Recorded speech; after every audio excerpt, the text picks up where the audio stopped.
প্রিয় শিক্ষার্থী, এখন আমি ত্রিকোণমিতিক অধ্যায় অনুশীলনী 9.2 উদাহরণ 13 ঘ নম্বর অঙ্কটি সমাধান করব।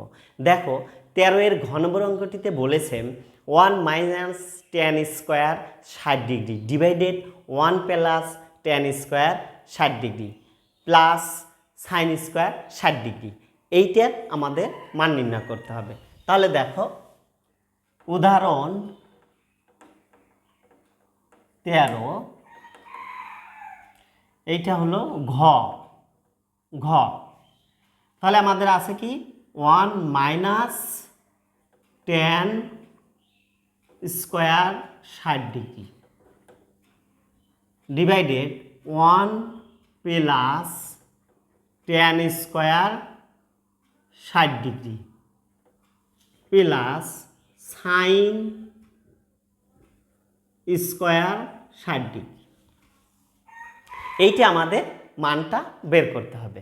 তাহলে দেখো প্রথমেই আমি কি করব, 1 মাইনাস এই tan 60 ডিগ্রির মান হলো √3, tan 60 ডিগ্রি মান √3, আর স্কোয়ার আছে আমরা স্কোয়ারটা দিয়ে দিলাম। এখন এখানে 1 plus tan 60 degree, tan 60 degree মানে √3, আর উপরে কি আছে স্কোয়ার আছে, স্কোয়ারটা আমরা দিয়ে দিলাম প্লাস এখানে দেখো সাইন 60 ডিগ্রি মান কত, সাইন 60 ডিগ্রি মান আমরা জানি √3/2, আর স্কোয়ার আছে আমরা স্কোয়ারটা দিয়ে দিলাম। প্রিয় শিক্ষার্থী, তাহলে আমরা মানটা কিন্তু বসিয়ে দিলাম। এখন দেখো 1 মাইনাস আমরা জানি কি এই স্কোয়ার আর রুট উঠে যায়, তাহলে থাকে কত 3, আর নিচে 1 প্লাস স্কোয়ার আর রুট উঠে গেলে থাকে কি 3 দিয়ে দিলাম প্লাস এই স্কোয়ার আর রুট উঠে গেল কি থাকে উপরে 3 থাকবে, আর এখানে 2-র উপরে স্কোয়ার, তাহলে 2 দুগুণে 4, কারণ এই স্কোয়ারটা কিন্তু উপরে নিচে দুটোর উপরেই আছে, √3-র উপরে আছে 2-র উপরে আছে, যার কারণে স্কোয়ার আর রুট উঠে গেল 3 থাকলো, আর এই 2-এর উপর যেহেতু স্কোয়ার 2 গুণ করতে হবে, 2 দুগুণে 4 হয়ে গেল। এখন দেখো উপরে যদি আমরা বিয়োগ করি 1 যদি বাদ দেই তাহলে -2 থাকে, কারণ মাইনাসের সংখ্যা বড় অর্থাৎ 3, যার কারণে মাইনাস চিহ্ন থাকলো। 1 আর 3 4 প্লাস এখানে যা আছে আমি তাই লিখব। এখন দেখো এই দুটির আবার আমরা কি করব, লসাগু করব, অর্থাৎ হরগুলোর লসাগু। এই 4 এবং এই 4-এর লসাগু 4ই হবে, দুটো মিলে একটা 4 হয়।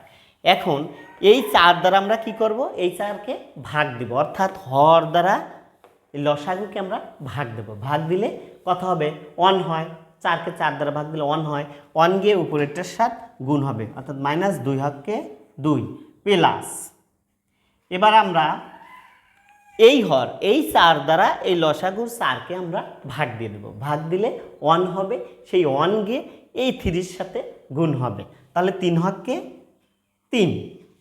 এখন দেখো তাহলে -2 যদি +3-এর মধ্যে বাদ দেয় তাহলে 1 থাকে, আর চিহ্ন কি হবে প্লাস হবে, কারণ প্লাসের সংখ্যাটা বড়, 3টা বড় 2টা ছোট, যার কারণে 3-র চিহ্ন প্লাস আছে, সামনে প্লাস বসলো, কিন্তু প্লাস দেওয়ার প্রয়োজন নেই।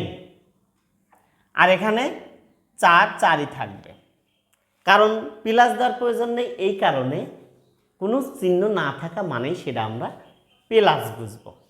ওকে, এইটাই ছিল আমার নির্ণয় মান। প্রিয় শিক্ষার্থী, আশা করি অঙ্কটি বুঝেছ। আবার দেখা হবে পরবর্তী ক্লাসে। সবাই ভালো থেকো, সুস্থ থেকো, আল্লাহ হাফেজ।